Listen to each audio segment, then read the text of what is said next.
All right, hello everyone, and peace of Christ, all of you. I hope my voice is coming good and clear. We were away for maybe 2 days. The Muslims, they are doing their best to flag my videos, but still YouTube is being fair. So that's very good. And their attempt was a failure. Anyway, as you know, we have many accounts in case, and nobody can stop us. However, I took this as an advantage for me, actually.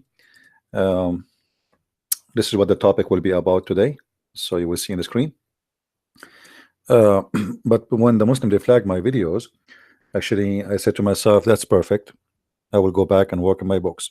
So now I'm going back and working in the translation of the Quran, which I started a while ago. Because many of you keep asking me why you don't do it, why you don't do it, so I decide to finish it. So now I'm back to work in the Quran translation. And not only that, once of you asked me why we don't have a Quran translation according to the revelation, which means the original way. So I'm going to do the Quran, which is going to be the first time a Quran translated in such a way, which is according to revelation as Muhammad claimed, which means we start from chapter 96 to be the first chapter as it is shows up in Islamic source. So the Muslim, they stop me, but you cannot stop me, because if I don't go live on air, I will be doing something else. It's going to be even more harmful to the cult of Islam. So don't try me, Muslims. Don't try me. Now, I'm not going to stay long because, as I said, I decided to finish this book. As you see in the front of us, this is a picture of women, makeup, perfume. You see, one of the things about Islam is the hypocrisy of Muhammad. Muhammad is a man who blamed the women for everything, but he don't mind to have a lot of them. The woman is the devil, the woman is the ugly, the woman, she come in the image of in the shape of a devil, and she retreat in the image of the devil. But yet he have 13 of them, and not only that, he made verses that Allah said to him, take as many as you wish of them. Any woman, she can give herself to you. So the woman who is in the shape of the devil, as we see in the hadith, just to refresh the memory of some people,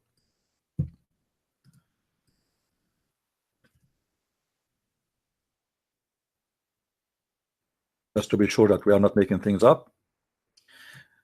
Muhammad, he don't mind to look at the women, enjoy their body, getting horny, and yet he blamed the women for making him excited. And then when a woman, she walked by, he could not handle himself, and obviously he is looking a very dirty way, because looking at a woman will not make you horny unless you are thinking about it. And you know, we men, we know what we are talking about. You know, we will not, you know, if you see a woman in the street, why she is going to make you excited sexually unless you are thinking about her sexually. Let us say you have a sister, she is beautiful. Are you going to be excited to see her sexually? No. Why? Because she's your sister, supposedly, right? So you get excited because you think about someone is possible to be someone you enjoy looking at. And this is a prophet of God who is supposedly a decent man, who is a man of God. He is not me or you. This is a prophet. And yet the Muslim, even they claim that he is the best of mankind, which means he have the best morality, he have the best character, he have the best ethic. But I never saw any good in the ethic of Muhammad. And as you see here, a woman, she was walking by Muhammad, he go and get horny after he look, stare at the woman, staring at her, you know, body parts. The woman, she did nothing wrong. She's not wearing a bikini, she's wearing Islamic clothes, and we're in front of him, and that still did not prevent Muhammad from being a horny man. Now here we see that the stupidity of the burqa, that a burqa did not prevent a man from thinking of women. Maybe it's going to do the opposite. I remember once, this was a year ago or 2 years ago, I was in the beach swimming, and then a man, he came and his wife were in a burqa. And actually when I swim, I like to be far away from everybody, you know. I take a side where it's not busy. And this is why this Abdul, he decided to come to the side where I am. So he and his wife, she's wearing a burqa. They jump in the water, and he got close to me, and then when he got close to me, he said, please, can you keep a distance? I said to him, you are the one who came here, you keep a distance. I am here before you, so why you don't keep a distance yourself? Why you came here? Did you see me here before you? The Abdul get upset, and he ordered his wife, he spoke to her like a goat, and he ordered her to get out. But when she got out, now the burqa, she's wearing nothing underneath. You can see every single details in her body, the fabric stuck in her body as it is a tissue. And you know what I'm talking about. So you can see everything, you know. Yes, she is wearing a burqa, but the fact the burqa never stop somebody from thinking about a woman in a disgusting way or a dirty way. And actually burqa increased desire for women. Why? Because you became more curious to see what is underneath of this thing. This is why, you know, in Islamic countries where more burqa exists, more crime, sexual crime exist too, because you want to see what is underneath. And when you take what is underneath, you get disgusted and you run away. So the burqa actually is a very good thing for many women in Islamic countries, especially those who they are not good looking, because in the street everybody look the same, you know. So a man, he chase her, he want to talk to her, he feel in love, she speak to him, she's beautiful, etc. It's like internet stuff where the man, he claimed that he is 7 foot tall and he is etc. What is your color of your eyes? Blue eyes. How tall are you? 8 foot, you know.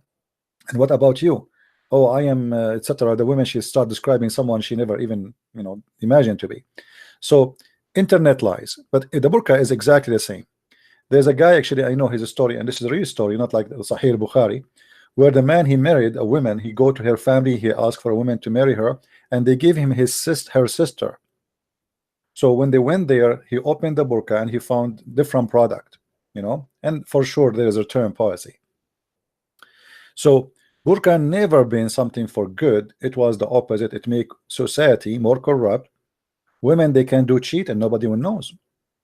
They can go. I mean, even if you see your wife walking with somebody in the street, but she's wearing burqa, how you will know this is your wife? You will not know.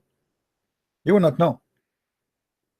It doesn't matter who is she. You will never know who is she, and you don't have the. You don't even can, like, you cannot ask her to show me your face.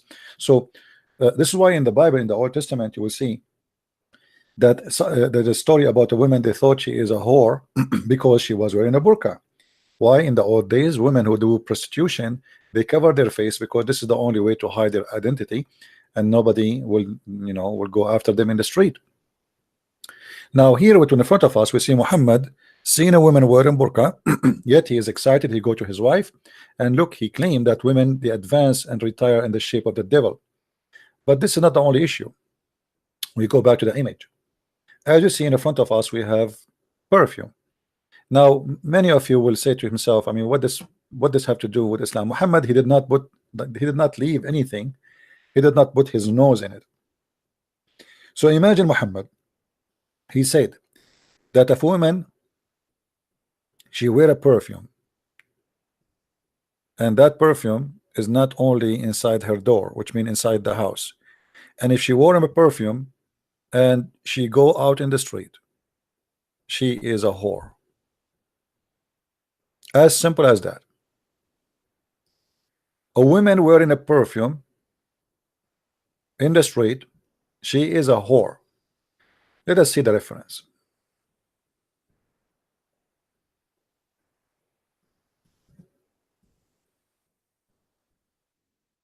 Hold on.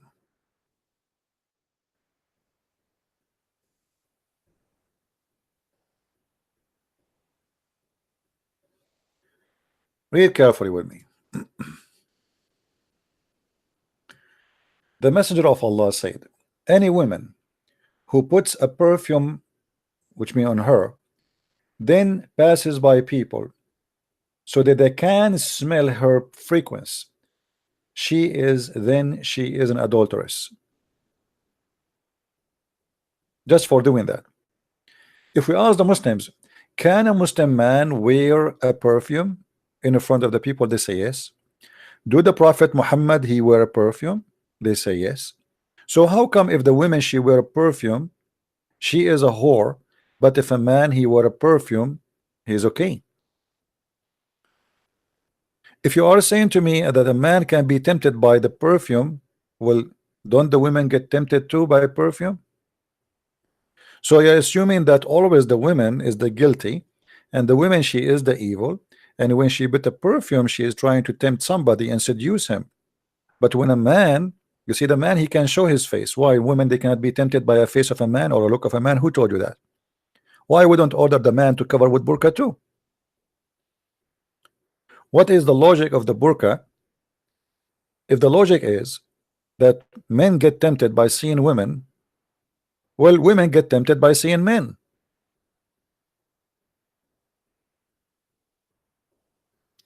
If the perfume will tempt a man, well, a perfume will tempt a woman.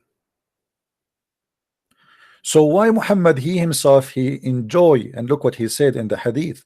He said that Allah gave him a joy. The best of what joys he have is the joy of women and perfume. Allah Messenger said, women and perfume have been made dear to me. Okay, this guy, he have no shame, he's not shy to say, well, this and this is my best thing in this, in you know, like in this dunya, which mean in this world.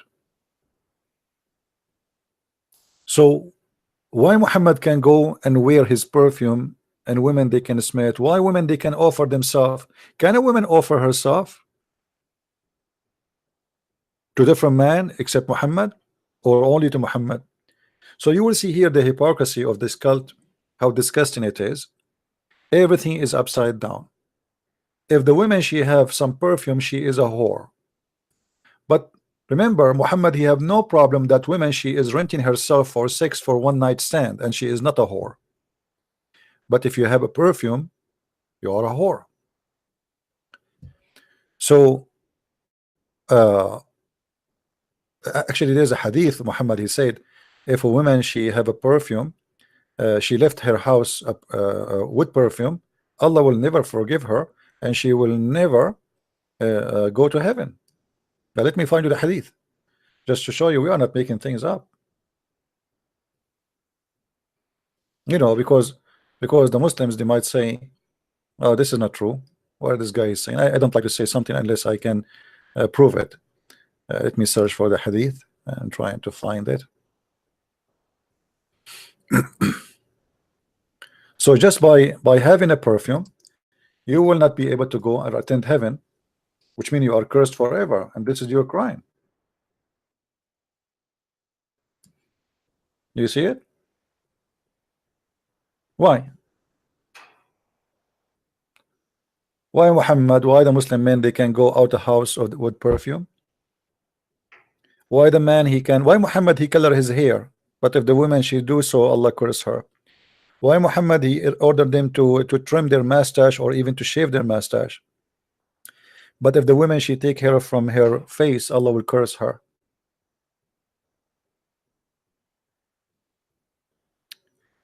Do we have any Muslim here to say something about this?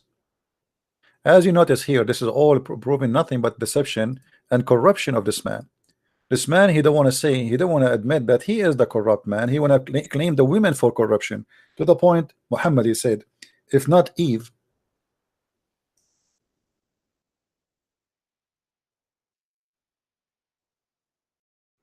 no woman will betray her husband.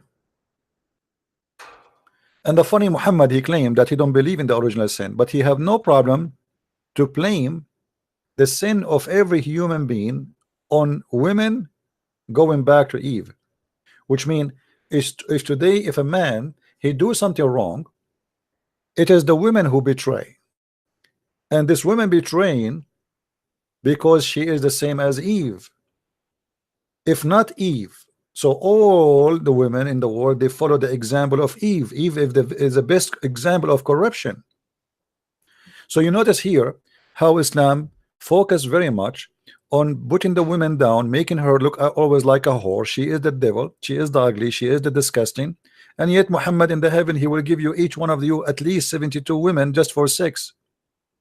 But they are the devil. The same as the wine. The wine is made by the devil, but yet in the heaven he will have a river of wine for you. So uh, uh, in different hadith. Let us see if we can find the other one, the one we told you about. She will not go to heaven. Yeah, I think we saw it. Yeah, the Messenger of Allah said, any woman who has perfumed with incense should not attend Isha the later with us. This is a stupid translation. I mean, Muslims, when they translate, it's the most stupid translation. I mean, why are you adding words there in Arabic? Isn't it this is supposed to be translation? So how somebody will know what Isha mean now? And this is not about having the Isha, you idiot. This is about the end of the time, not later with us. This is not about later with us. Stupid translation. This is about the judgment day. Asha'ul akhirah, not later. Al-akhirah. I mean, when the Muslim translate, their translation not only funny, it's stupid. This is why I want to finish the Quran translation, so it's going to be ready soon. So the women, she will not attend with us. What Aisha, you know, when you remember when Muhammad, he said, when the Muslims, they go to the heaven, Allah will feed them, and especially the men, he will feed them from the liver of the whale. And I think many of you knows already why Allah will give them the liver of the whale, because that will give them extra power for sex. The Arab believed, I forgot what the name in English. I spoke about it in my book, Sex and Allah. You can check it out. There is a special hormone in the whale, or even in the deer, exists in the deer. So that hormone have a very nice smell, and it is natural body production by the male to seduce the female. This is for the animals. So this is why this part, they call it ambar, actually ambar in Arabic. Let us see what ambar will turn into in English. Hold on. I think they call it ambar in English. Ambar.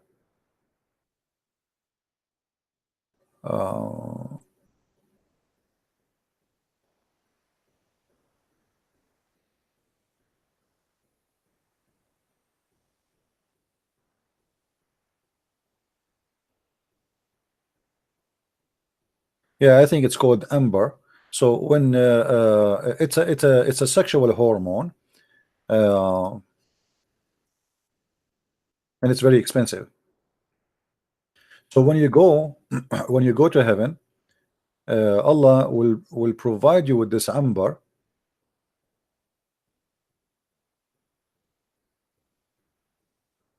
I'm trying to find the English word. I think it was amber in English. It's the same almost, because I think this is not even an Arabic word anyway.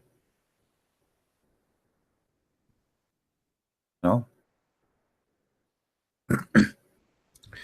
Anyway, so the Muslims, when they go to heaven, Allah will prepare them in a special way to be very, very strong in sex. And if you remember, Muhammad, he promised them that when you go there, Allah will give you a penis will never go sleep. And how he can do that? Simply by the food they will eat, which is amber and the liver of the whale. This is why when a Jewish man, he asked Muhammad, what is the meal, what is the first meal people they enter heaven is going to be? Muhammad, he said to him, the kidney of the whale. We find it here. The Jewish on that prophet recite the verse, okay, and then it says, okay, okay, what is the first meal? So he asked him, what is the first meal people of paradise they will eat? Look what Muhammad he said. For the first meal for the people of heaven, of paradise, it will be the caudate. Is that a correct translation? The liver is caudate, the liver. I'm not sure. I don't know what this word mean in English. It should be the liver if the translation is accurate. So the first actually here it says the fish liver. Here we go. I extra in front of us. I extra loop of the fish liver. See it? So you notice that this religion, your reward is women, your heaven is about women, is about sex, is about vagina, but women are the most discriminated person in this cult. A man, he can have 4 of them, but yet they are the devil. So we can have 4 devil. Women are evil, but Muhammad, he have 13 wives, plus God knows how many hundreds of sex slaves. Women are disgusting, but Muhammad, he liked 2 things in this earth: women and perfume. I mean, what kind of hypocrisy this cult is? The women, she cannot wear a perfume because the second she do so, she became a whore. She is an adulteress. But Muhammad, he have no problem if he wear a perfume and he tempt women. Because if the perfume, the problem with it, if a woman she wear it, she is tempting men, then why the man can tempt women? This is an Islamic website. They are asking, if a woman she is wearing perfume and she go out with her husband, they say there's no problem with that. But if she's alone, look what it says: putting on perfume and going out with the aim of letting non-muhram. Non-muhram, this is what's stupid about Muslim translation again. Non-muhram, muhram mean a male who is from your family, is either your husband, your brother, your father. That is called him muhram. So if non-muhram go out, which means none of your family, the men smell it, that is a major sin in Islam. Do you see it? This is haram. This is a major sin. So having sex with the children is not major sin. Doing breastfeeding for adult is not major sin. Doing muta is not major sin. Multiplying your wives is not major sin, with no limit, by the way, because they say to you 4 wives. This is a lie. 4 wives you can have in the same time, but there is no limit. You can divorce every day, new wives, and marry new wives. So perfume, having perfume is a sin, will make you a whore, as we showed you in the hadith.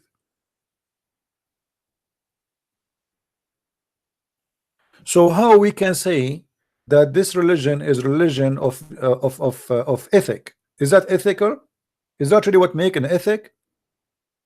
Is that what going to establish ethic? Obviously, the founder of Islam do not know even what ethic mean.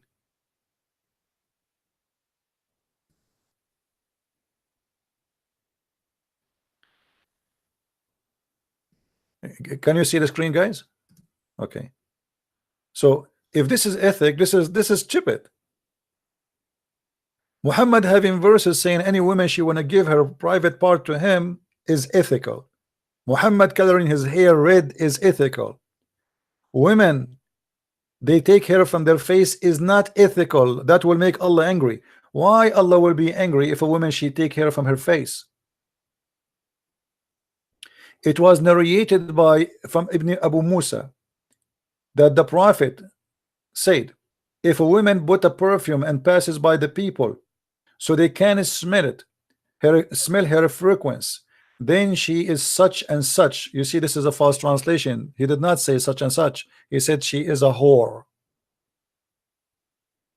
She is a whore and a whore.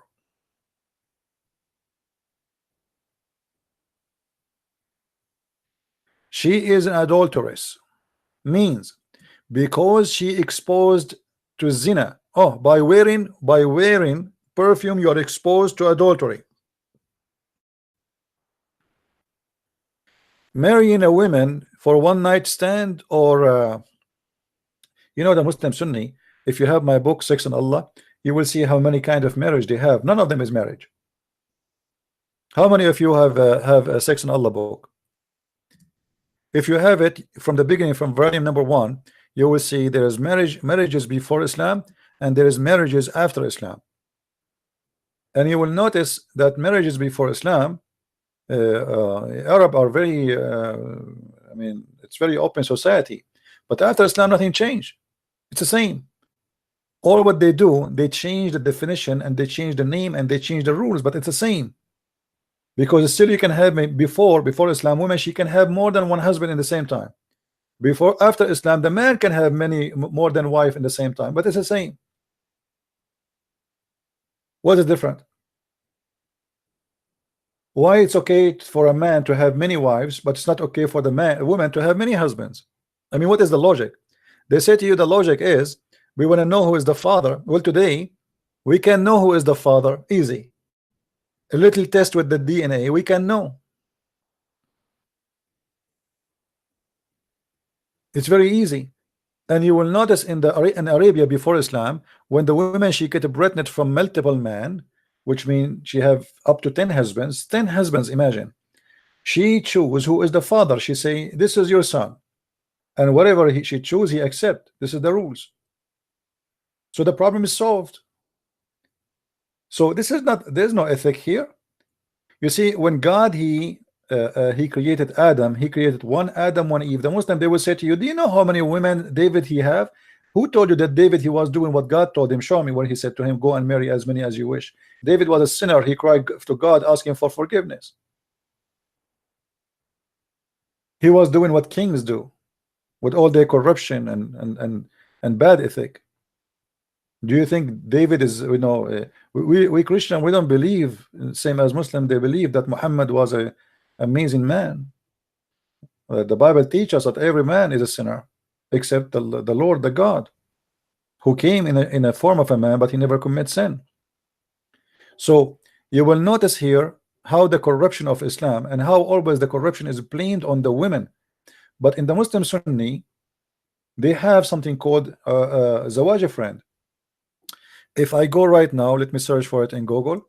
If I search for zawaj friend, let us see.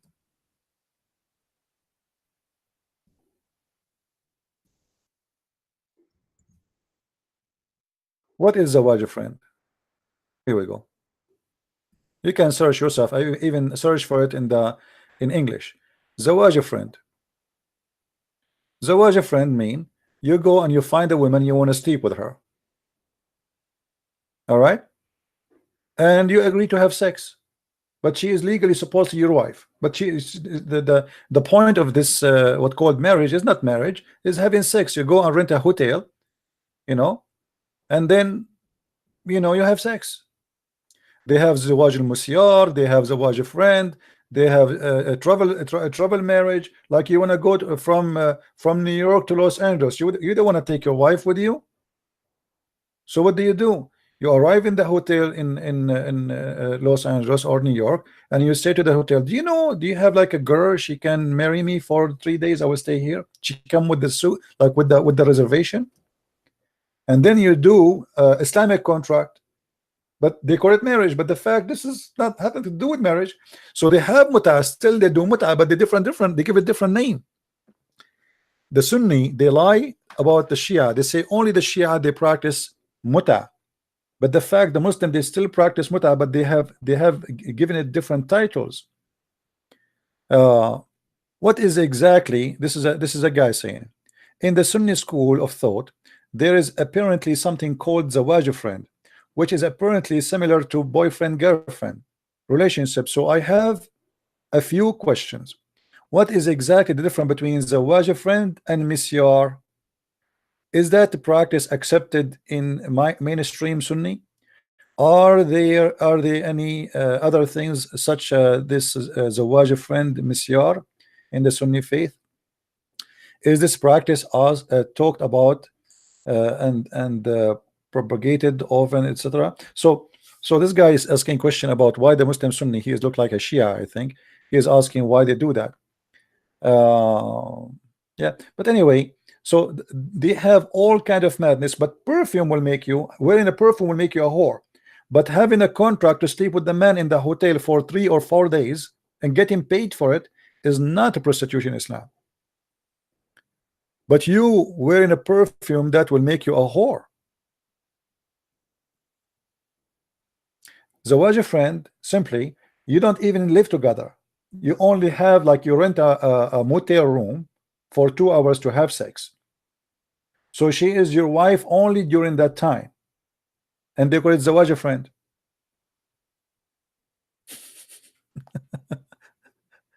I mean, do you see this cult? You see, they fabricate everything.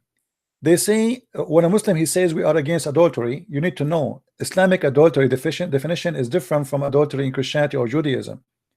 There's no adultery in Islam.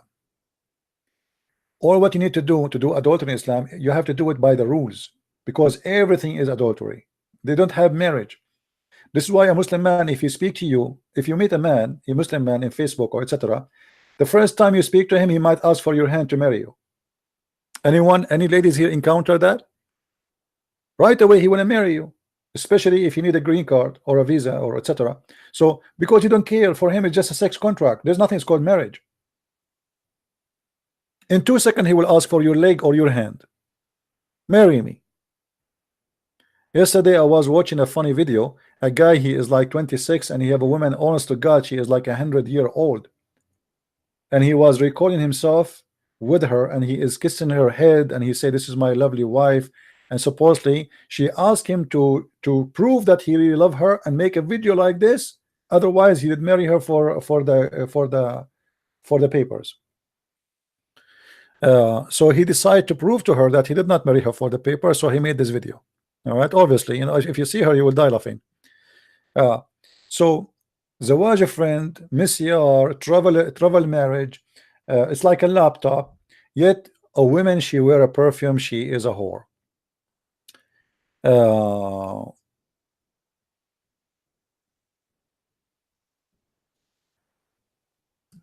Let us see what else.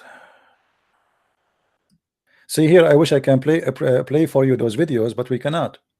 They are talking about zawaj a friend. You see the sheikh here. You can search for it for them.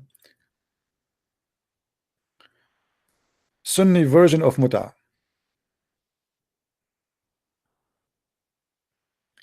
Misyar marriage is a unique Sunni Muslim innovation.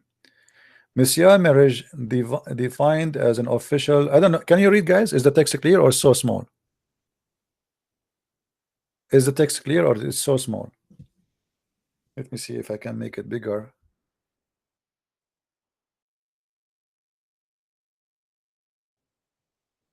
The problem, this website, if I make the text bigger, it still doesn't make any difference because I have to zoom out. You can? Okay. So anyway, you can search for those, like as an example, misyar marriage. What is this stupid misyar marriage? It's the same as muta. It's the same. They just give it different names. All of it is just about sex. So the idea is in Islam that you can do adultery, but just do it as the Prophet said, and you are safe. You want to have sex, you are horny, you want to hire a woman to have sex with you, just do it in a halal way. Nothing more, nothing less. They speak too much about ethic and dignity, and our women are like juries, but Islamic cultures is the most scary culture ever. I grew up all my life in the Middle East, and I know what it is.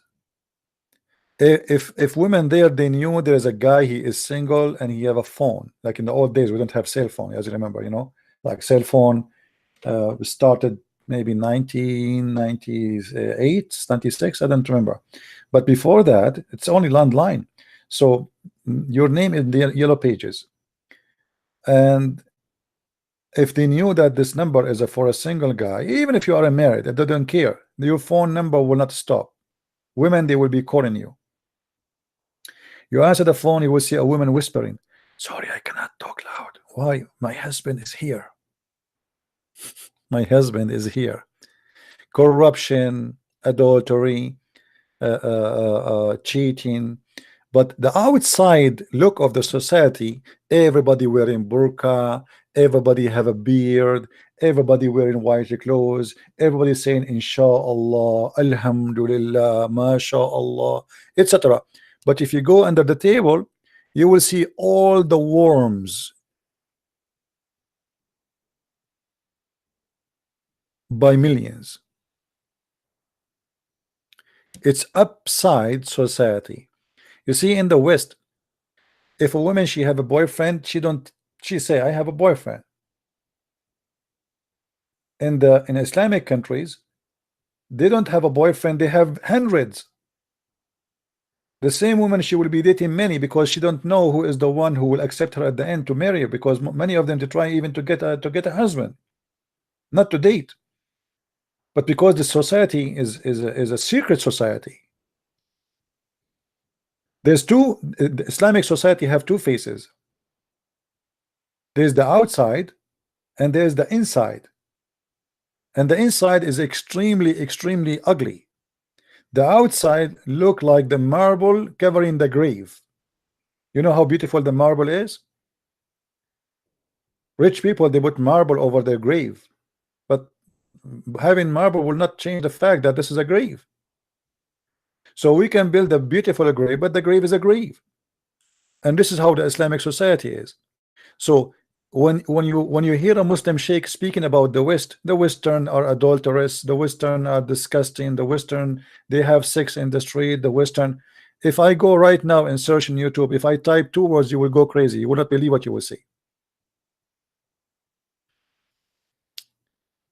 If I know that YouTube will not take my video down, I can show you.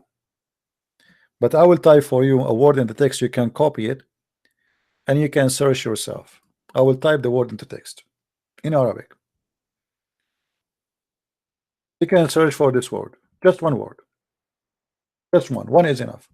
You will find millions and millions and millions of videos of Muslim women doing things you cannot believe.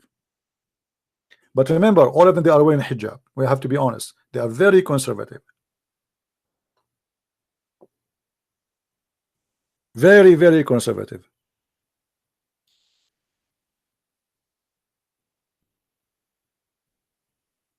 Hijab, my friend, we are conservative people.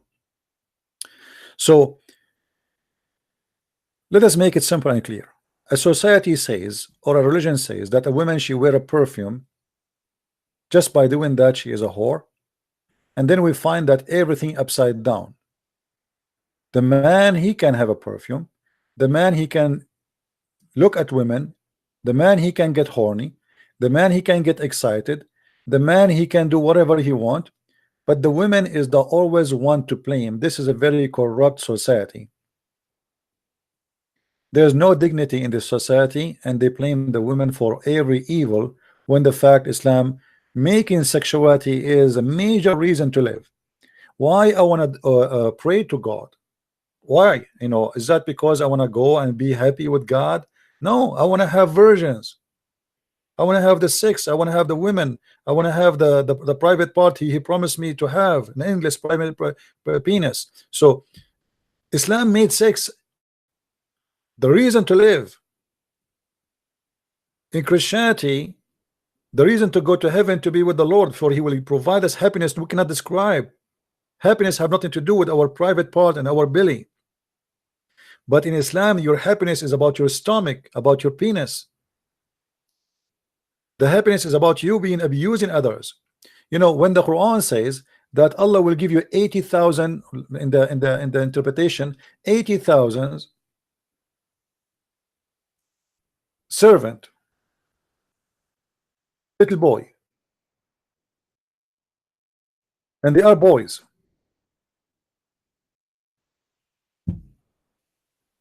This one have no translation. Let us see this one. The least of the people of paradise, the least in position, that's the bad ones, with 80,000 servants and 72 wives. So look at this. If you ask the Muslims what is the servants, they will say to you they are boys. The Quran described them as young youth who they are very white, extremely white, and they will not bleed. Okay, so I will have 80,000 little child, little boy who is very white like pearls, and obviously he is there for sex too, because the Muslims, if you remember, we have many callers before, and the Muslims, all of them agree, not one even did not, that in heaven, yes, you can have sex with anything you want, even your mother, your sister, the children, doesn't matter. You remember?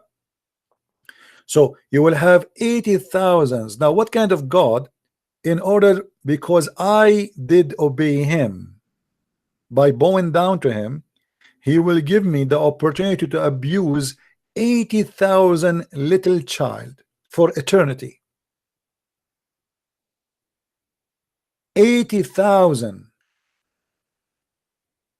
Islam heaven enjoy abuse of its children and abuse of women. Here he says, this is, by the way, remember, those are the lowest, this is the least, this is the bad Muslims, those are not the good Muslims. They will get this.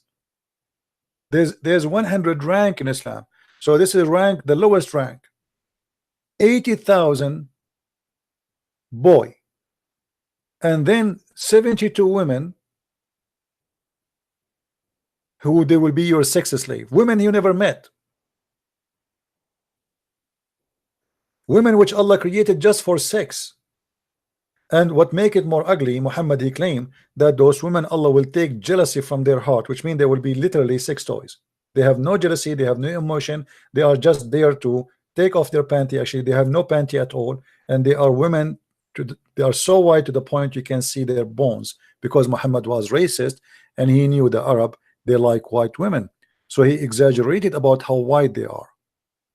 So he said that those women, they will be white to the point we can see the marrow of their bones.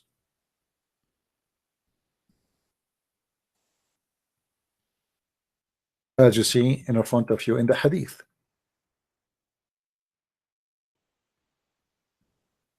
So those women, you will see, they will be so pure, transparent. By the way, it's not about being pure.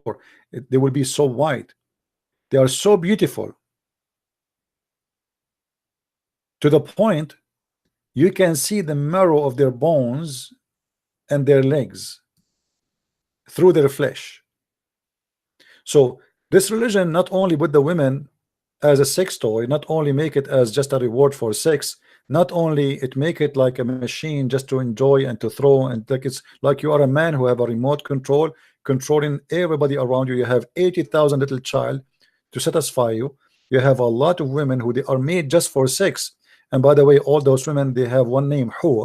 All of them, they have one voice, they have one look, one face, and they have one height, and they have one shape, which is very stupid, because what the point of sleeping with 1,000 women if all of them they look the same? I mean, that's it. One of them is the same. They have exactly, it's exactly the same woman. So Islam teach you and encourage you to be an abuser of children and women, and make you a person who worship vagina, not God. What is the purpose of serving Allah? Is the vagina, is not obeying Allah. I want to get the reward. What about Allah don't mention the vagina, and let us see how many of them they will stay as a Muslim. Then after they go there, give them the reward, which is surprise, surprise. You know what I mean? If Muhammad did not mean by mentioning the vagina and the size of the penis and the power of the penis is not important, why you mention it? Make it a surprise for them, no problem. You want to make them have an endless penis, okay, give them that. But when they go there, but not now. If you mention that now, there's many people, they will go to Islam because they are perverted, and this is exactly the purpose. The purpose is to tempt you with sexuality so you can blind. You see, when you are under temptation, you don't calculate your consequence and you don't think. You are just tempted now. When you are under the influence of temptation, you don't mind to put a suicide belt and explode yourself between the bunch of people, because now you want to go to heaven. The guy, he told you the second, Muhammad, he said, the second your first drop of a blood came out from your body, you are already in heaven. This is what he told them. A person who is dying, the second his blood he started bleeding, he is now going to heaven. So everybody want to die. Why those poor people want to stay in this earth? To get what? To go to work? To work all day to get a few dollars in their pocket? What about I die now, I kill the infidels, and then Allah will take me to heaven? And this is what it's called, the human sacrifice. You see, the Muslim, they lie. They say Christianity believe in a human sacrifice. That's a lie. Human sacrifice, if I sacrifice somebody, as simple as that. If I say, okay, we will bring you a guy, we will kill him so God will be happy. This is not the story in Christianity. In Christianity, Jesus, he said, nobody can take myself from me. I lay down myself. So nobody force him. which means I am not the one who sacrifice him, and it's not a part of belief that you sacrifice somebody to God and this body is one of us. Jesus is not one of us. Jesus for us is God himself. So what the sacrifice is speaking about, that Jesus, because he loves us, he knew they will kill him, yet he don't mind that such a crucifixion will happen. Extreme love. So in Christianity, God himself, he sacrificed himself. It's not sacrificing of a human being. In Islam, you have to kill so Allah will get happy. This is a human sacrifice. Why if I kill infidels Allah will be happy? Because he need a human sacrifice. He enjoy blood shade. Why God don't do that? If Allah is God, why he don't go and kill the infidels? Why he needed to fight for him and kill for him, and that will make him happy? What about he make himself happy? The Quran confirm everything we say. The Quran says قاتلوهم يعذبهم الله بأيديكم. Fight them, Allah he torture them by your hands.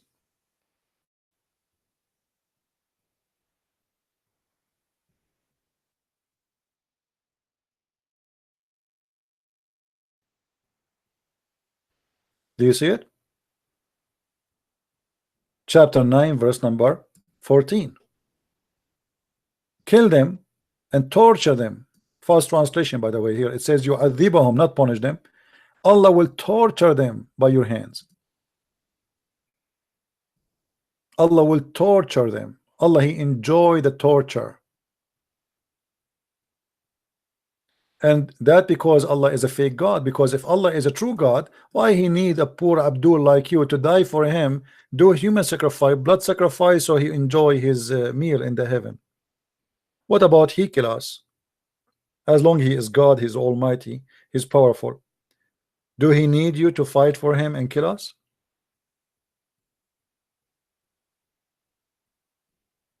So Muhammad, he put in the mind of those people that Allah he ordered you to kill them because he punished you by your hands. This is why you see in different verses in the Quran it says وَمَا رَمَيْتُ وَلَكِنَّ اللَّهَ رَمَى. You will see every single member of ISIS or Al-Qaeda or terrorist in Syria or in Iraq repeating this verse before he slaughtered somebody. Always before they slaughter somebody, they say we did not, because Allah told them in the Quran chapter 8 verse number 17, you Muslim, you slew them not, but Allah he slew them. So a Muslim, when he put his knife, a terrorist, he put his knife in the neck of somebody and he slaughter him, he repeat that exact verse. وَمَا رَمَيْتُ وَمَا رَمَيْتُ إِذْ رَمَيْتُ وَلَكِنَّ اللَّهَ رَمَى. I did not throw my arrow, I did not slaughter you, but Allah he slaughter you. And Muhammad he made this verse for them just to make them feel comfortable, for free of guilt. So you slaughters thousands of people, no problem. It's not you who killed them, it's Allah. Don't worry about it. It's not you who killed them, it's Allah who killed them.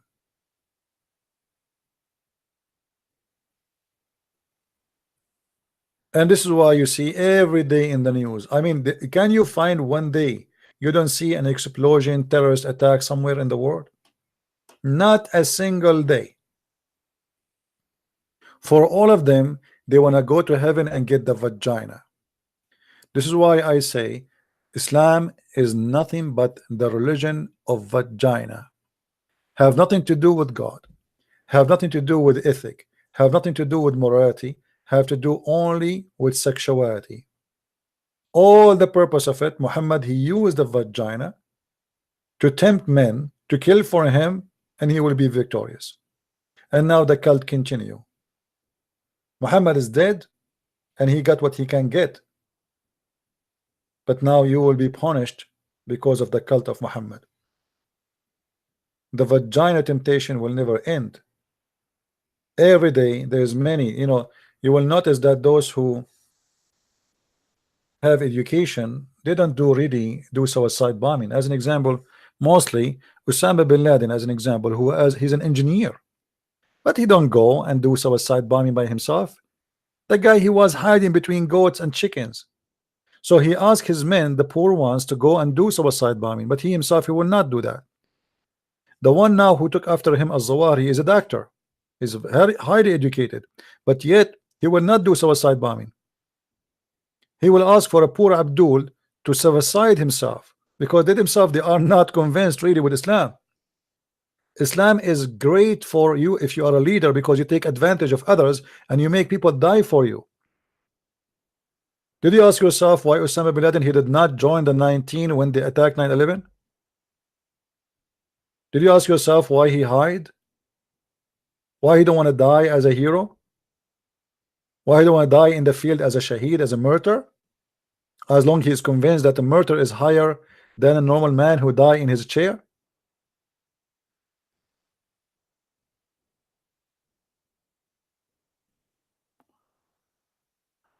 Anyway, as I said, today I'm not going to stay long because I want to go back to my books. And as I told you, today I'm working, I'm back working in translation of the Quran, and I hope we will be able to finish it as soon as I can. And this Quran will be the first Quran ever translated according to revelation. If you do not know what according to revelation mean, let me show you what does that mean. There is not even a single Quran until now exist according to revelation.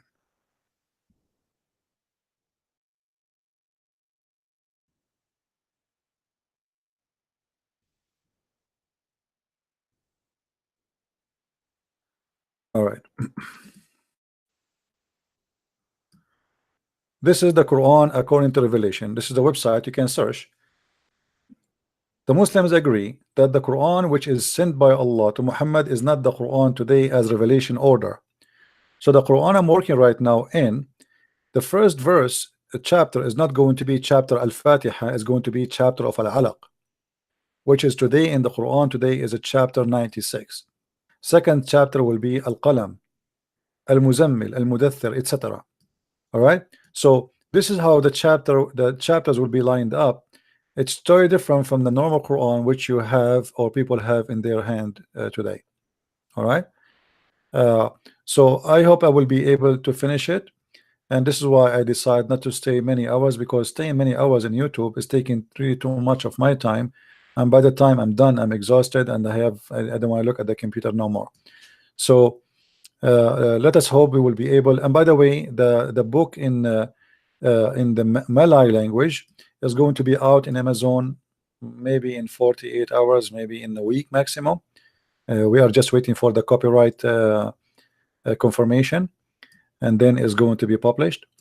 So those who speak Malay, and some of you said why not in Indonesian? I thought Indonesian people understand Malay language. And why not in Indonesian? Because I don't have somebody translated to Indonesian. As simple as that, you know.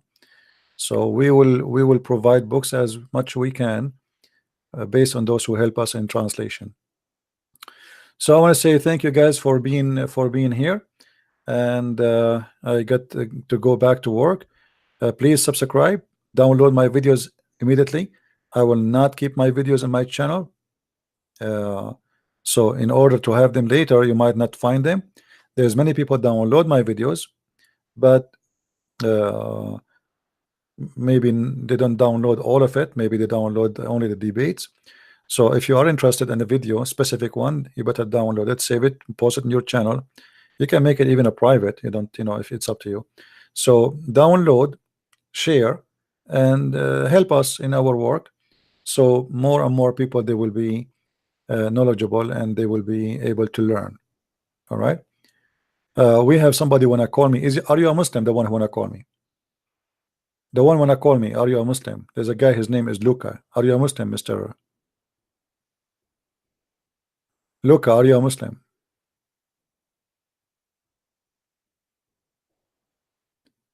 Are you a Muslim, Luca? If you are a Muslim, I will open Skype for you.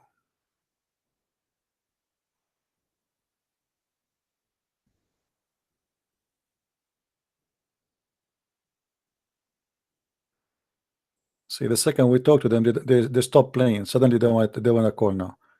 Do you want to call me, Luca? So Luca was a hero. The second we mention his name, he go and sleep. He's saying to himself, oh, he's talking about me now. Okay, Luca, I'm going to open my Skype for you. Let's see if you are truthful or not.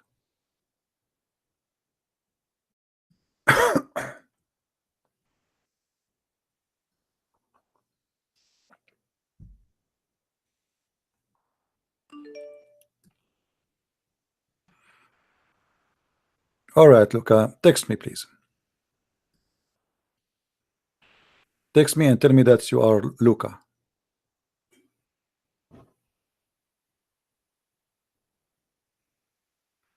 Are you there?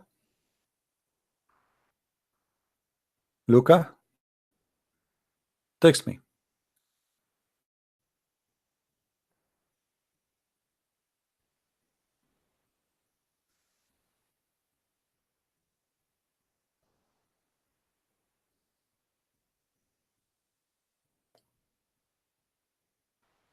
The fraud is only your prophet, my friend, the one who promised you an endless penis.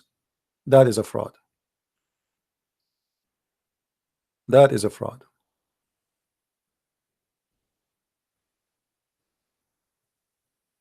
If you have the courage, call me.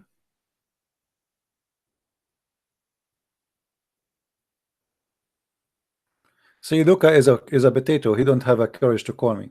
I have a question. Why the Christian don't have the original source? We have thousands of manuscripts, so we have the original. It's you who don't have one manuscript. Secondly, Abdul, potato, why you Muslims don't have the original Bible, brother? Isn't it Allah He sent the Bible?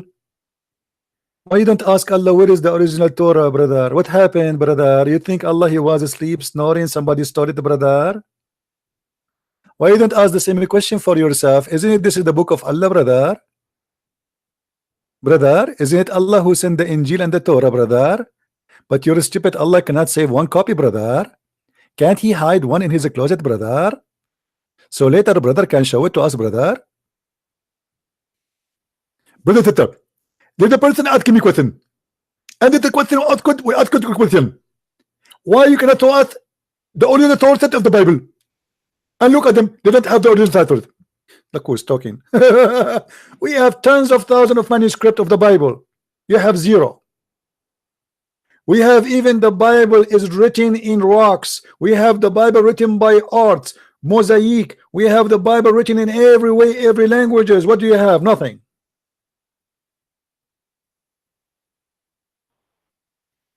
What we have reference that the goat ate your Quran. And until now the goat is wanted. And by the way, if you find the goat, let me know.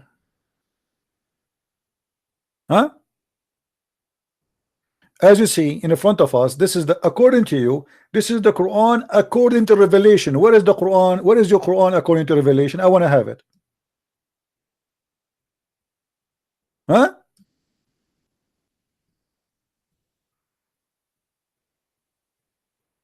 Where is your Quran according to revelation? You don't have it.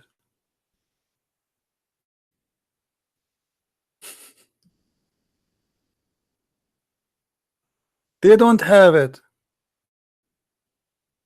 What happened? You are talking about the original, but you don't have any original. Even the book of Uthman, you don't have it. Where is the book of Uthman? You don't have it.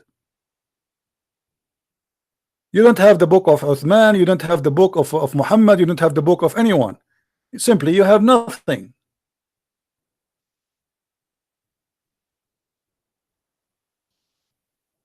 As simple as that. What do you have?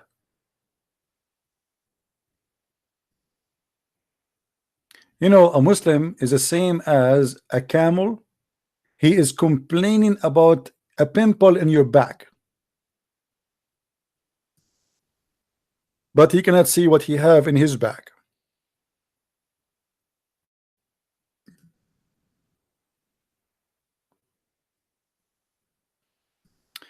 Admins, anyone say Catholic, Protestant, Orthodox, ban them immediately. Those are Muslims. Anyone he say Catholic, Protestant, Orthodox, ban them.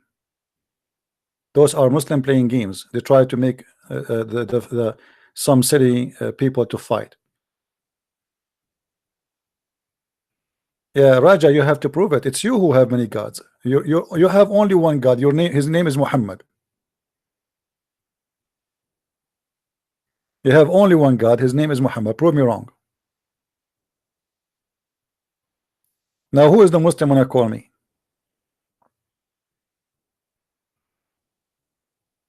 You are the one who believe in the Trinity. If I type the word tree now in the Hadith or in the Quran, we'll find everything in Islam is based on the Trinity. Muhammad, Jibreel, and Allah. What is Islam? Muhammad never spoke to Allah. Allah never spoke to Muhammad. You have Muhammad, Jibreel, and Allah. Prove me wrong. What do you say when you start your prayer? In the name of Allah, Ar-Rahman, Ar-Rahim, 3 names. How many names for Allah have? 99, which is the multiply of number 3. When you do ablution, what do? You have to wash it 3 times.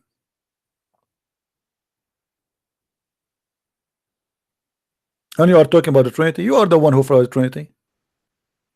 Everything in Islam is based on the Trinity. Even your prophet, when he say Assalamu alaikum, he say it 3 times. Obviously he have a mental illness. Before you have intercourse with your wife, you have to say the name of Allah 3 times.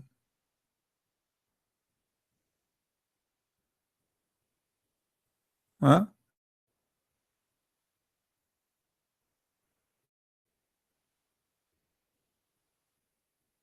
Are you there, Abdul? Anyone want to call? Luca, he want to debate me, normal academic. The guy, he don't even know his prophet name correctly, and he want to do academic debate. See, guys, we debate academic. Let me show you the academic debate, you donkey. You see, I just used the donkey because this is satisfy the academic terms and conditions. Look what your prophet, he said about academic debate. Do you want to see the academic debate according to Islam? Let me show you. When you speak about academic, how come you don't ask your prophet to be academic? This is chapter 3, verse number 61. When the Christians, they came to debate him, he said, bring your wives, I bring my wives, bring your children, I bring my children, bring your goat, I bring my goat, and let us curse Allah, ask Allah to curse the one is lying. This is an academic debate according to Islam. Do you see it?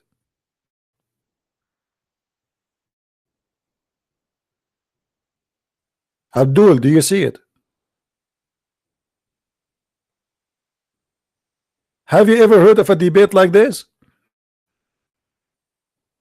Bring your laptop, I bring my laptop, bring your car, I bring my car, bring your goat, I bring my car, bring I goat, bring your donkey, I bring my donkey, bring your Abdullah, I bring my Abdullah, bring your wives, I bring my wives, I bring your children, I bring my children, bring your niece, I bring my niece, bring your nephew, I bring my nephew, bring your cousins, I bring my cousins, bring yourself, I bring myself, and the most important, he forgot to bring himself. I mean, this is very good. Look, he did not forget to say bring yourself too.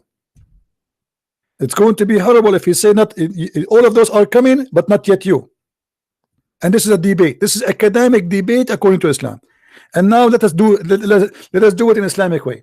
Your turn, Christian Prince. May Allah cut my nose if I'm lying. Your turn. May Allah make my shorten if I'm lying. Okay, your turn.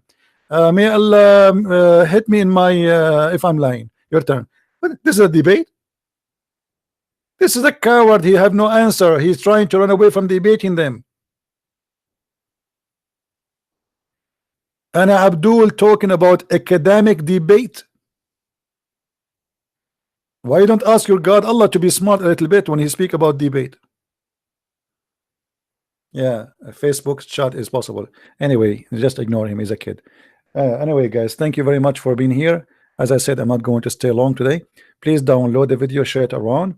And if there is a Muslim, he is serious, he claimed to be a sheikh or etc. He can contact me in Skype. All of you, you know my Skype. And we will be happy to take him to Allah. Because debating Christian Prince, by the way, will increase the size, your size. You know what I'm talking about. And Allah will give you extra vagina. So, I mean, you will win anyway. Just debating me. Just by talking to me, Allah will bless you, brother. What do you want more in life more than this? I mean, what is the existence of a human being in Islam more than this? If I am wrong, prove me wrong. The whole Islam is about this. You go to heaven, Allah will make your penis will never sleep. You go to heaven, Allah will give you 80,000 little boys for sex. You go to heaven, Allah will give you the lowest, the least of people in paradise position is with 80,000 little boys. 80,000. Why? In the heaven of Allah, according to Islam, your clothes will never get dirty. They will never be wrinkled. They will never be ruined. You will never do poo-poo. You will never take a shower. You will never stink. You will never have a pee. And if you wish, the food is going to be in the front of you before you move. So what the servant for? Any Muslim can tell me? You look at the sky, you see a bird, the bird right away will be in your dish if you wish it. So what the, and there's no garbage. There's no dishes to wash. So what the servants for? It's for sex. It's just a pure sex religion. Nothing more, nothing less. Somebody saying, show us how authentic this is a da'if, my friend. This is da'if. But did you hear a Sheikh Hamza? He said the argument of weak hadith is weak argument. Guys, did you hear that video? The Muslim, they say to you, oh, show us if this is authentic or not. You say da'if. This is Jami' al-Turmudi. This is Sahih book. The books of Sahih are 6. So how it can be Sahih book and then it's da'if? But even if it is da'if, it is authentic, because even da'if is accepted. It's not rejected. There is something is called fabricated hadith that is rejected. Da'if, as long as it have a rank of da'if, its mean is accepted. So only donkeys, they play the game of da'if. You can go right now and search in YouTube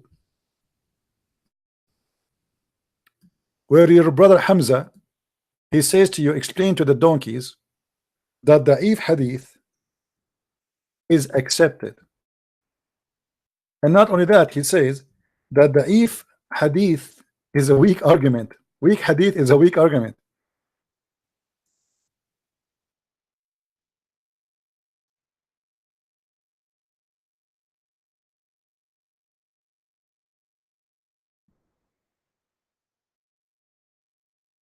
You see it? Just search for the hadith. It's all over. Weak hadith is a weak argument. When an idiot he says this is a weak hadith, he is giving a weak argument, because weak hadith simply it accepted. This is why it's called weak. It pass. So they are like a copy paste. Somebody heard to say weak hadith. Weak hadith, brother. Anything weak hadith. Weak hadith is accepted, you stupid. It's mean it's illegitimate. It doesn't mean it is rejected.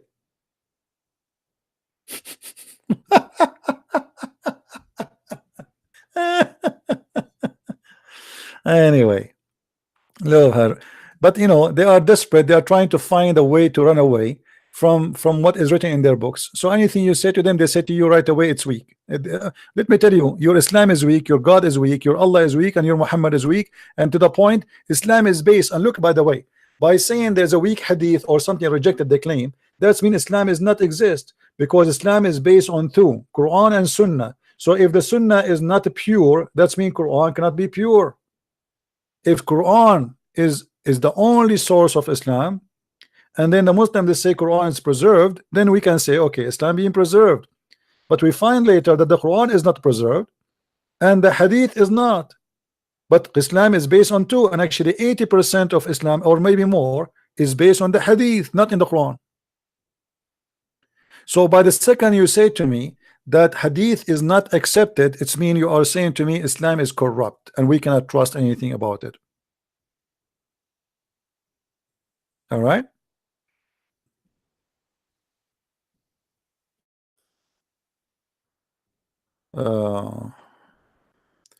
Zakir Hussein says he want to challenge you. I know he is watching. Can you please call him? Who is Zakir Hussein? How I can call him? Let him say hi to me. This guy Zakir Hussein.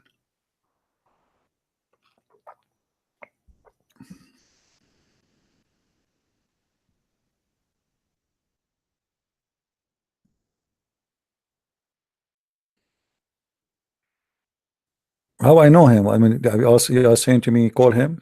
What? How I will find his name? Let him call me. Zakir Hussein, you want to call me my friend? What is Zakir Hussein?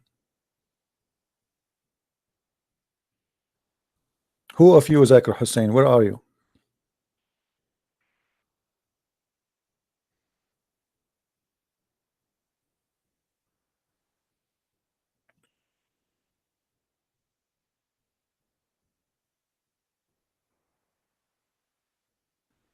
He is dead now.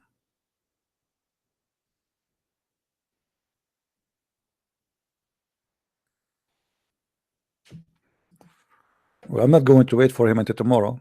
I'm leaving soon. So if you want to call, he can call me.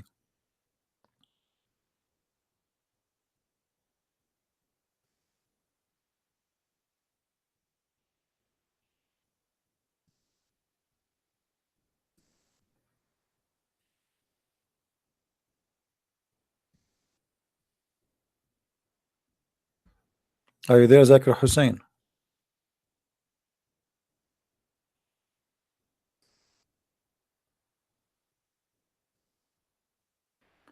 Well, we have somebody, he's saying, I was a Muslim, thanks to you, I left Islam. Well, thanks to the Lord, my friend. If you want to call me and you want to ask me something about Christianity, the person who said he just left Islam, let me share your text in the, but I will not share your name. Anyway, there's no name here. I was a Muslim, but thanks to you, I have left Islam. I'm so happy for you, my friend. And I hope you will accept Jesus soon as your savior.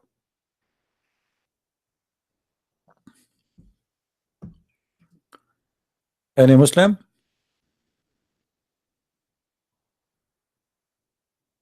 Yeah, we have thousands and thousands of people leave Islam after watching videos, and you know, like God knows how many. And when how I know, like if you don't say, I will not know. But for sure, there's the number is so huge, and Islam is collapsing left and right. Anyway, Muslims, they don't dare to call me. They learned their lesson.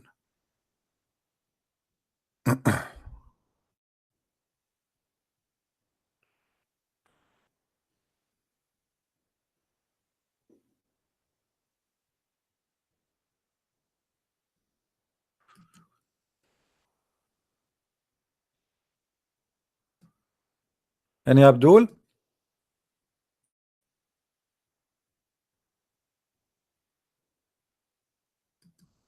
All right, look like there's no Abdul in the bushes. And some people, they are sending me in Skype images. They got my books. This is one of my books. I hope you guys like it. Okay. We have another guy. His name is Mohammed. He left Islam too. He just sent me this message now.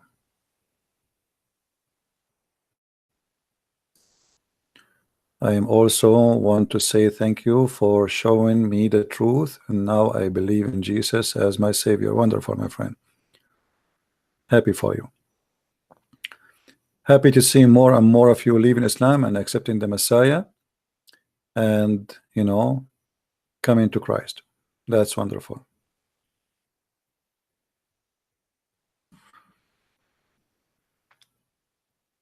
Any Muslim? You see, Muslims, if you don't defend Islam, a lot of Muslims leave Islam because of my videos. You like it or not? A lot. You cannot believe it. Actually, in the last 2 months, I have no idea how many people they contacted me and they said they left Islam. You will not believe it. It's like, you know, suddenly you open a dam of water and the water come. Look like maybe we have a Muslim here to see.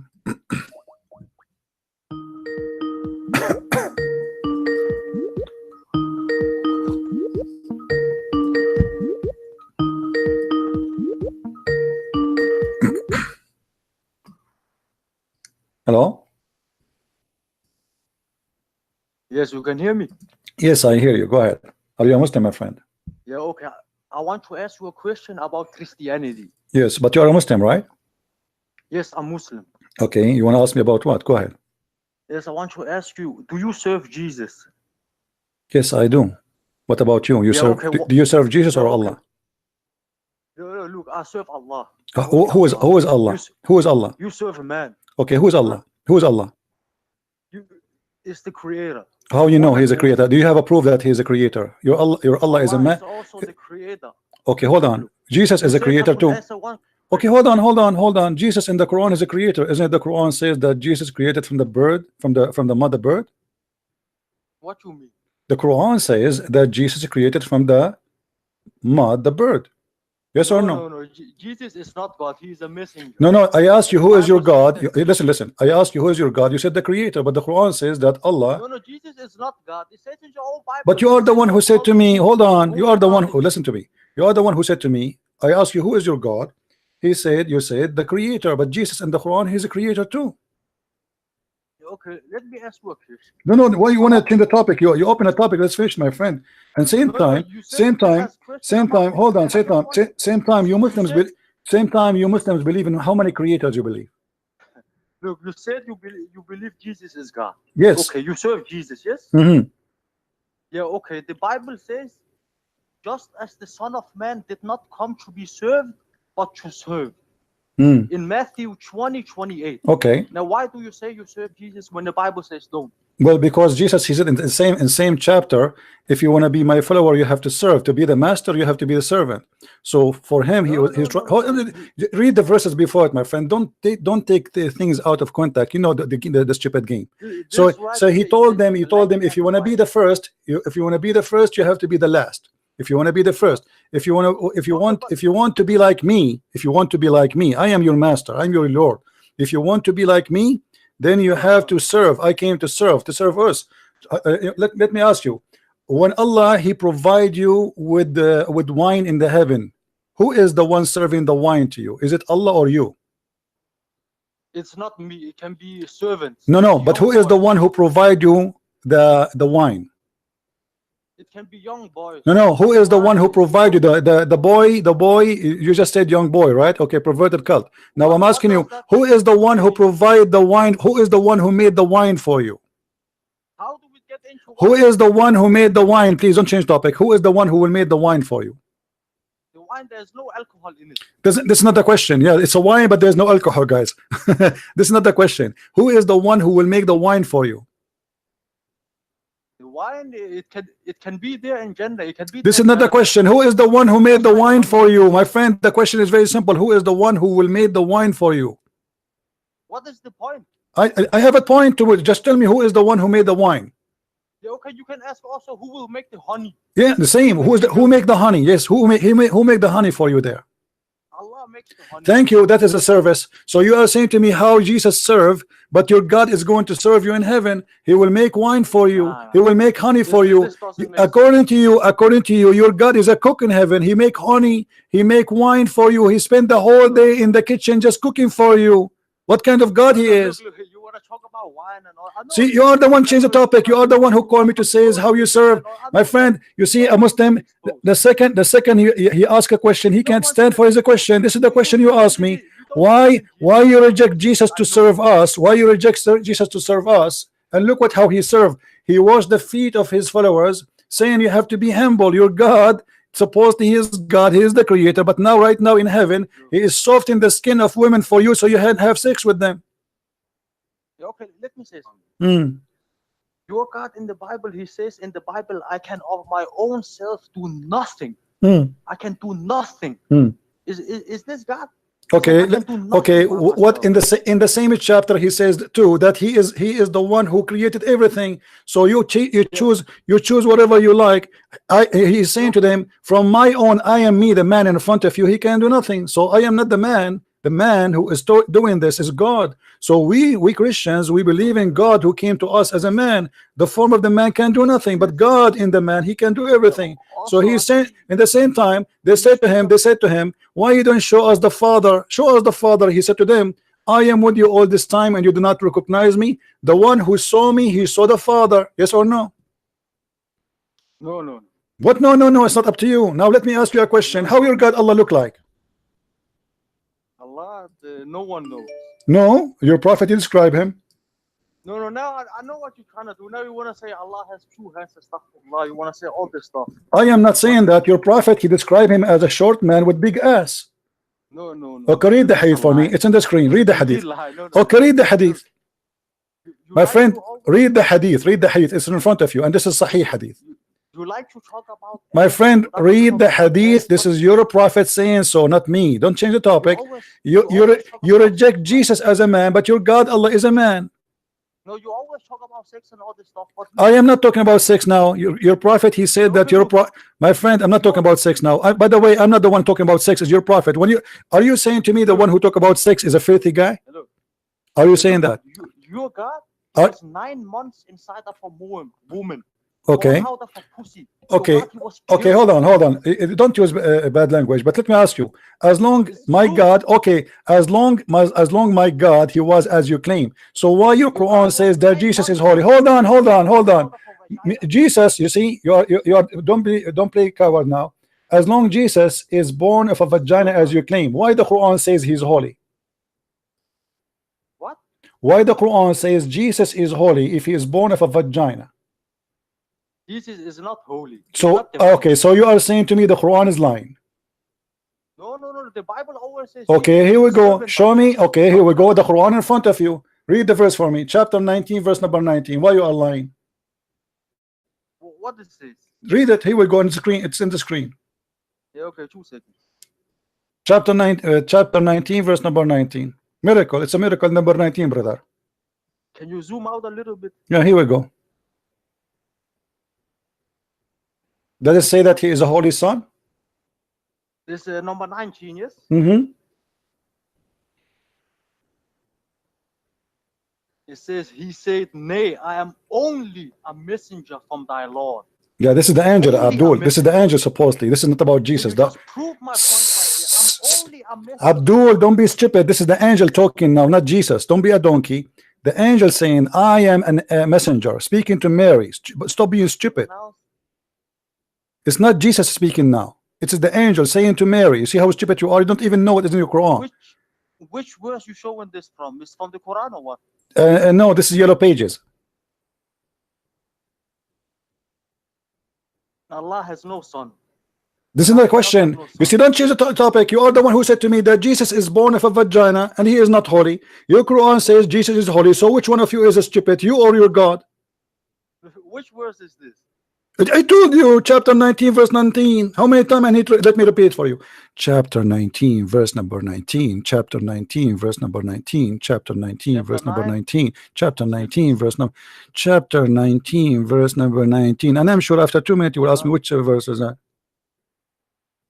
Chapter 19, verse 19, huh? 2 seconds. The Quran clearly says, yeah, look. You have found this translation where it says holy son. So the Quran says Allah has no son, nor any part. Don't change topic. Don't change topic. Allah have no son, but okay, hold on. Okay, you know. So now we agree that Jesus is holy. Yes or no? What? Do you agree that Jesus is holy? Yes or no? No. Prove me wrong. Give me a proof. Okay, hold on. It's a challenge in the front of everybody. Show me one place in the whole Islamic book says Jesus is not holy. You twisting the words. It's not a holy son. I am not. This is your Islamic website. This is your Islamic translation. And now I challenge you to show me one Islamic book saying that Jesus was a sinner. No, this one is a lie. This one is a lie. This is a lie. So Allah is lying. Allah is lying. No. It says a pure boy. Oh, so what the pure mean? You just said to me that he is born of a vagina. How he can be born of a vagina and he's pure? He's not pure in the sense that his body, there is some things on it. The baby itself is pure. It's hard. Is your prophet pure? Of course, yes. Okay, what if I show you he is not? What you will do? You promise me you open the camera and do the monkey dance in front of everybody? No, it's not funny. Okay, well here we go. I can show you from the Quran. Are you going to say to me the Quran is lying too? No, you're playing games. Now we wanna show. No, hold on. What in front of everybody? If I show you, Look. if I show you from the Quran, what do you do? Here we go, chapter 84, verse number 2. What do you do? I ask you one thing, okay? Don't ask me one thing. I'm asking you. If I show you from the Quran, any translation you wish, your prophet Muhammad was a very filthy sinner, what you would do? No, you were lying. Okay, my friend, here we go. Challenge in the front of everybody. What the word them mean? Do you know? What the word what? Read with me. This is chapter 48, verse number 2. I cannot see the screen. There's something covered in it. The burqa. I have a burqa on the screen. Does it say that may Allah forgive your sin to Muhammad? How he is holy, but Allah will forgive his sin? Yeah, okay. Look. What is your point right now? See, don't change the topic. I asked you, is Jesus holy? You said no. I got you busted. No, Jesus is not holy. I said to you, no, the Quran saying that. I said to you, is Muhammad holy? You said yes. I got you busted. The Quran says Muhammad is a big fat sinner. Hold on. Does it say there, may Allah forgive you for the past and the coming sin? Yes or no? Yeah. What is your point? My point, you said to me that Muhammad is holy. How Muhammad is holy, but he is a big time sinner? No. Look, don't put words in my mouth. We can play this back. I never once said that Muhammad sallallahu. You said Muhammad is pure, right? I never said it. Well, I asked you. You said to me Jesus is pure. I said to you Muhammad is pure. You said yes. Look. You said that. Abdul, stop digging for boogers. Answer me. Isn't it you? I asked you. Is Jesus? You said to me Jesus is pure. I said to you, okay. Is Muhammad pure? You said yes. You said yes. You said yes. Okay. Hold on. Let me ask you. You said to me you believe in Allah. He is God. Correct? Yes. Allah okay. No God but Allah. All right. So there's no God but Allah. There's no God but Allah. So how the Quran says that Allah is the best of the creators? How many creators you Muslims have in your religion? There's one creator, and that is Allah. So are you saying to me the Quran saying that is a mistake? No. But the Quran, it also says we. No. This is not the question. When he say he is the best of the creators, is there other creators? No, there's not another creator. So why he says I am the best of the creators? Because Allah is the best of the creators. But there's no other creators. No, Allah is the only creator. So how he say is the best of the creators? Okay, if a man he makes an iPhone. No, this is not a creation. Is he not a creator? No, he is not. iPhone? No. Creation in the meaning of religion. Abdul. No. Creation in the meaning of religion. The Quran says, who is the one we call the creator? He said, if somebody can create even a fly, he is a creator. Is that correct? Can you show me on the screen? If I show you, what you will do? I will try to answer a question because you're not making any sense right now. Chapter 22. Oh, so you're saying to me Allah don't make sense, guys. Be a witness. No, I just said to you, the one who can create a fly, you said to me that does not make sense. Thank you very much. Chapter 22, verse number 73. Allah saying that if somebody can create a fly, you worship him then. No one can create a fly. Well, Jesus created the bird. What? Jesus in the Quran created the bird. There's no doubt Jesus alayhi salam, he had some things he could do. He had what? He do what? He do hummus. What he do? Do he do hummus? He create birds. Is it true he create birds? Is it true he create birds? The verse here saying if somebody can create a fly and above, he is God. Jesus created the bird from the mud and he breathed into the mud and he gave it life. He breathed from his breathing. Are you trying to say that this proves that Jesus is God or what? Well, yes, I asked you what make God God. You said to me he is the creator. I'm not denying that Jesus alayhi salam, he had some miracles he could do. No, this is not a miracle. This is not a miracle. This is not a miracle. This is not a miracle. Because you see, this is beyond miraculous stuff. Because now he is giving life. Jesus is not. He is doing what God can do. You see, God, he can provide his prophet with miracles. As an example, your prophet, he have a miracle. He can have sex with all his wife, all of them 13 wives in 15 minutes. Look, let me ask you a question about the crucifixion. Why you want to change the topic? No, let me just ask you. No, why you want to change the topic? We are talking about God. What kind of God? What kind of God? Your God. What kind of God? Your God. He cannot create anything. Hold on. You said to me your God is a creator. Do you have a proof that he can create anything? Jesus, you admit that Jesus can create from the mother bird. You admitted that Jesus, he can make the blind see. You admitted that Jesus, he can do things nobody can do. Now, can you prove to me that Allah can do anything? Something he would be explicit about. Okay, what Allah can do? Can you tell me something Allah can do? Allah can't die. What is your point? Allah cannot what?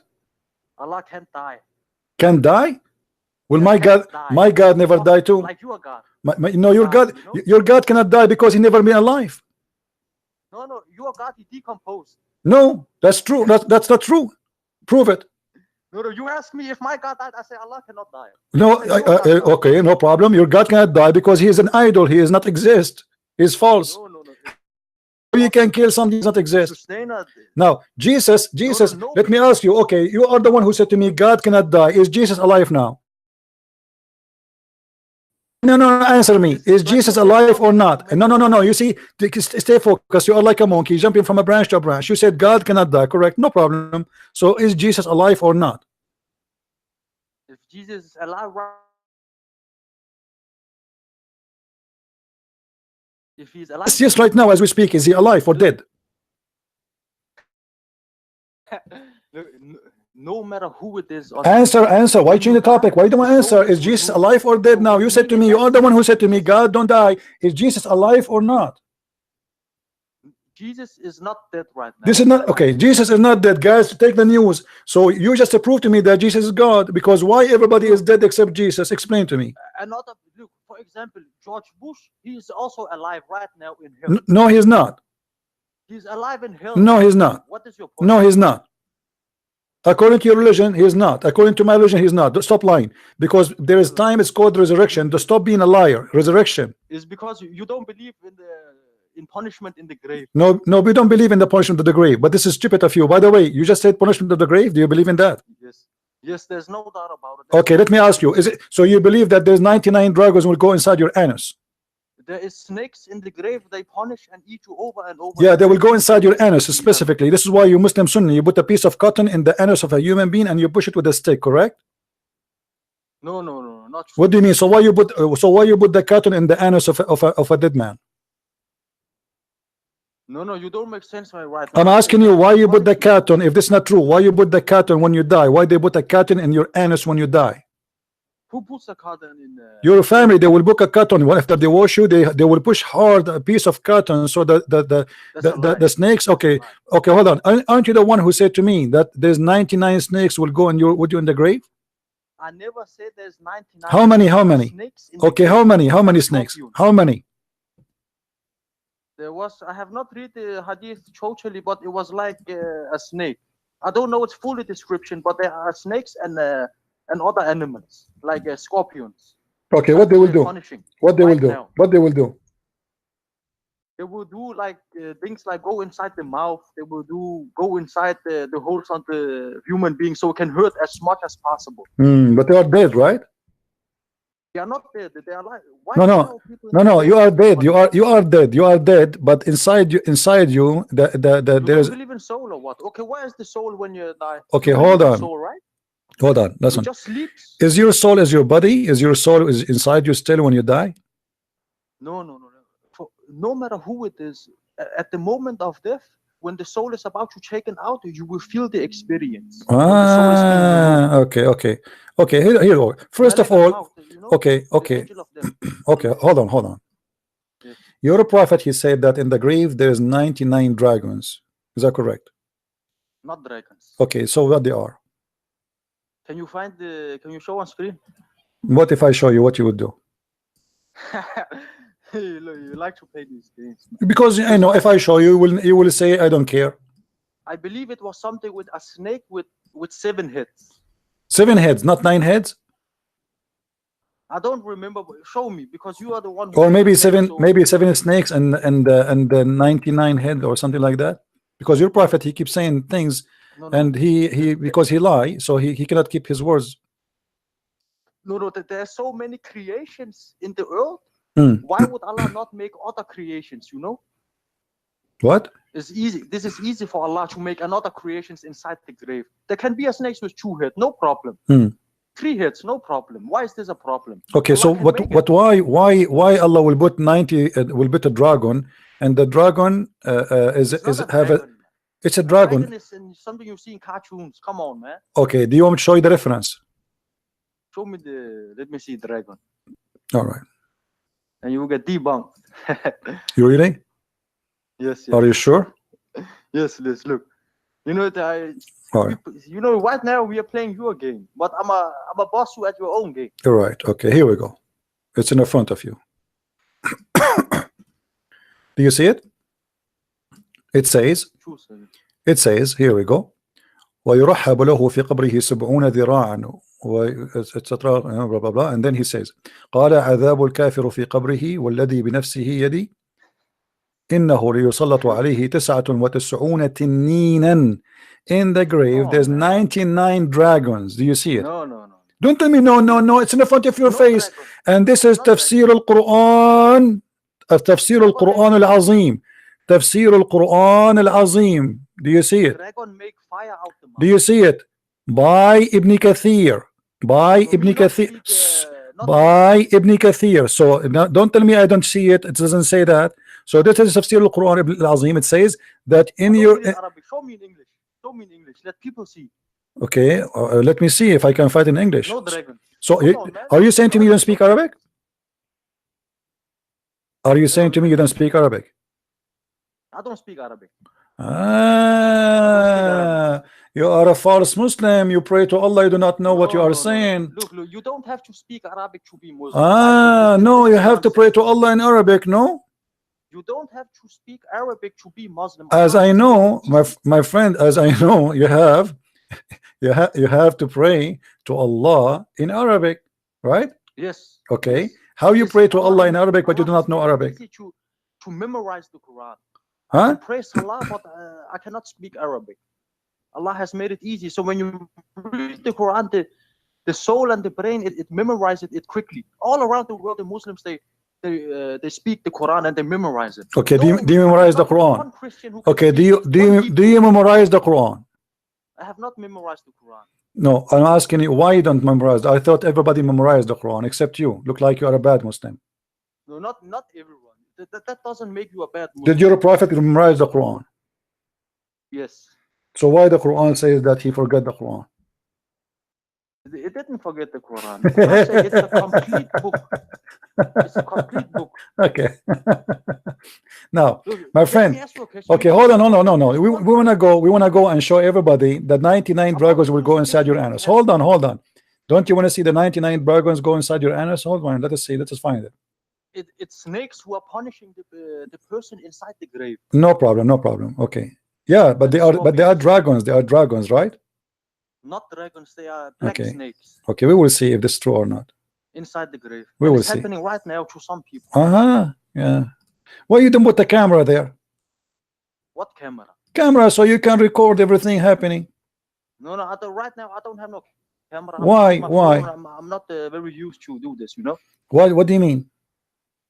What do you mean camera? I'm on Guys, here we go. This is the English. Look. I can find this is the English translation. Hold on. Let me show you the Islamic corruption. Hold on. Okay, this is Ibn Kathir. Shut up. This is Ibn Kathir. This is Ibn Kathir in English. What is the 99 dragons? Why the Muslims took it? I don't see it. Find the way you say dragon. It doesn't say dragon. In English, it doesn't say dragon, no, but in Arabic it says that. There's no dragon, man. My friend, it says there in Arabic, dragon. Here we go. I will put it in the Arabic. In the English, cannot find it. This is Ibn Kathir. This is the book on Google. This is the book in Google. Everybody can see. Tafsir al-Quran al-Azim. All right. This is the chapter. This is the ayah. And this is the page number 323. Shut up. Hold on. Variant number 5. Chapter of Taha. Huh? Page number, hold on. Page 123 to 126. Page number 123 to 126. Where we can find it? Why it doesn't say? Why in English is gone? What happened? I will tell you what happened, because your Muslims are a scam. You know, you took it off. Why you took it off? Why in English we don't find it here? It's in front of us. In front of us in here. Hold on. Just go. Just go. I don't have time for kids. This is, guys, this is the Arabic one. It says in the front of us. Don't call me. Just You are done for today. What a kid. You keep jumping from a monkey like a monkey. Even monkeys don't jump like you. It says in the front of us. Let me zoom more in the text. There's no dragon, right? Yeah, right. I change any Muslim to call, and I change any Muslim to tell me why in the English translation we cannot find this. He said here, فإن معيشة ضنكة. أتدرون ما المعيشة الضنك? He says, do you know what the hard, tough life? He said, they said Allah and His Messenger knows best. He says, عذاب الكافر في قبره, the torment of the kafir in the grave. And he said, and I swear by the one who have my soul in his hand, that Allah will unleash on you 99 dragons. Do you know what at-taneen? Taneen. We can take the word right now and we place it in Google translation. You will see the word taneen is dragon. Atadruna mat taneen? He said to him, do you know what a taneen? He said 99 حية, 99 snake head, and every snake head have 7 heads. Every snake have 7 heads, and they are going to breathe into his body, and they are going to bite him, and they will scratch him until the judgment day. But hold on, if we have 99 and each head 99 dragon, every dragon have 9, the head have 7 snakes. What is the total? Let us calculate.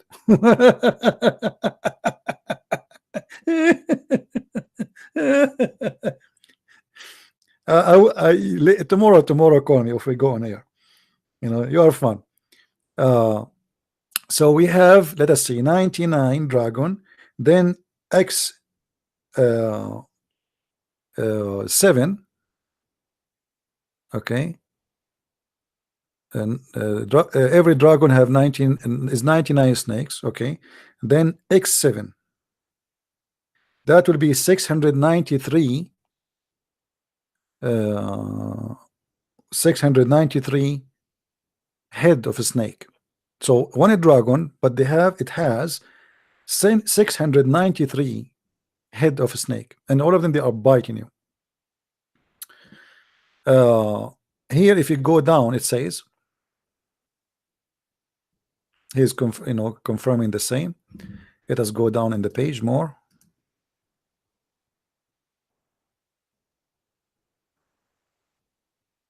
Yeah, he's just repeating the same thing.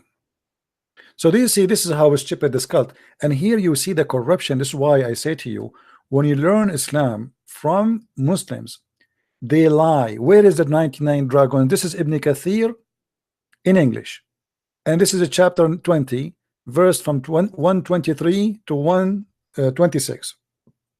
We cannot find it in English. Where is the 99 dragons and where is the snakes? They are gone. They are gone. They took them off. There's no snakes, there's no dragons. Anything will make Islam look stupid, they took it off. This is why I say to you, never buy a translation done by Muslims. They lie. What is the authority of the translator to take such a story from the Quran? If Ibn Kathir is saying that in Arabic and you are translating, who are you to take it off? Anything make Muhammad and his books look stupid, they take it off. Do you see it? No, my friend, the Muslim, they can call me tomorrow, including this guy who called me today. He is funny.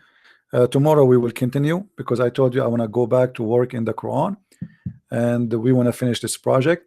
So I want to say thank you all for being here. Don't forget, please, to subscribe, invite your friends, and tell them about what we do.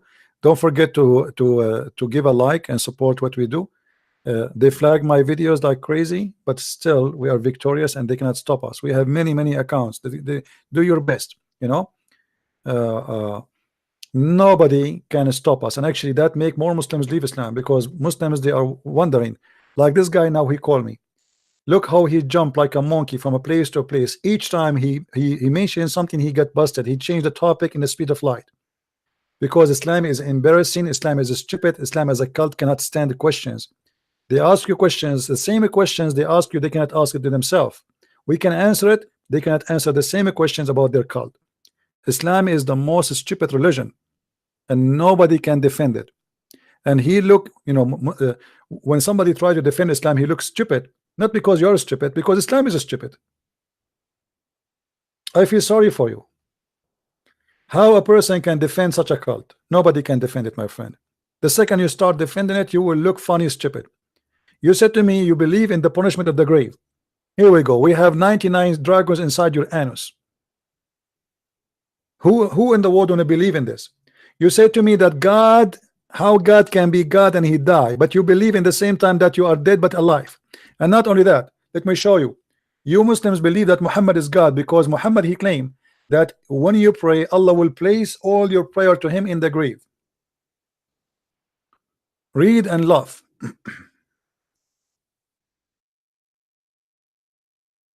This is your prophet talking, not me. He said, pray every Friday, for your prayer will be displayed in front of me. They said to him, how our prayer will be displayed in front of you? The angels will give it to you. He said, because we prophets, our body will not decay. Read it. Muhammad, he claimed that he is living eternal. He is alive. He is not dead. Even the prayer will not go to Allah, will go to him. He is your God. You pray, your prayer does not go to Allah, it goes to Muhammad. They said to him, how this will happen? You will be dead, and your body will be consumed, your body will be decayed. He said, no.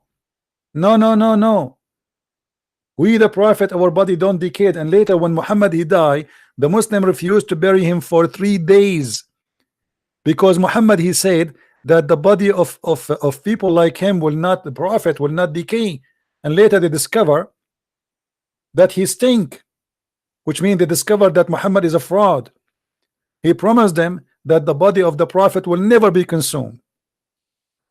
3 days, 3 nights, the Muslim did not bury Muhammad.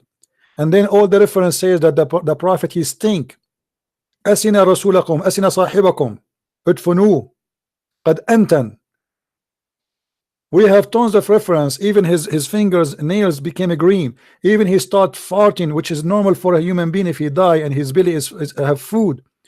You know, after a person he die, if you keep him, especially in Mecca, it's hot.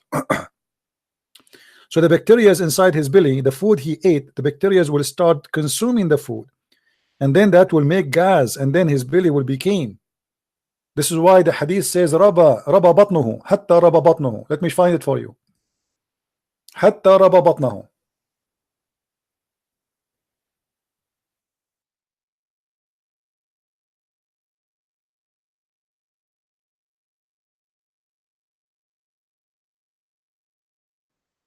Here we go. All those references saying the same. Read with me. This is the book تهذيب الكمال في أسماء الرجال. It says here, إن رسول الله لما مات لم يدفن حتى ربى بطنه وانثنى خنصره. It's when the prophet he passed away, did not bury him until his belly became so big from gas. ربى بطنه became so big, he started farting.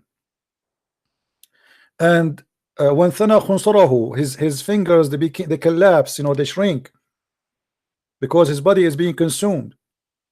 So the Muslims, you know, they follow a false prophet who made a promise that when he die his body will not be consumed, and then what happened is totally the opposite. So how you can believe in such a cult? If we go tomorrow live on air, feel free, all of you those who want to call me, you can send me text messages to Skype and I will call you. Thank you for the caller for exposing Islam, and tomorrow maybe you can do better. Study your homework, my friend, and remember you are talking to Christian Prince. Even though I speak down to you with your level, I did not give you very harsh questions, because I know that Muslims, they are the last one to know what Islam is about. But don't blame me if you look silly and stupid when you talk to me, because you are defending a silly, stupid religion. Thank you very much for being here, everybody. And again, may the Lord bless you, and I wish you a great time with your family. And until we see you maybe tomorrow if I can, until I see you then, don't forget to subscribe, tell your friends, download the videos, and do the good work. God he told us to do.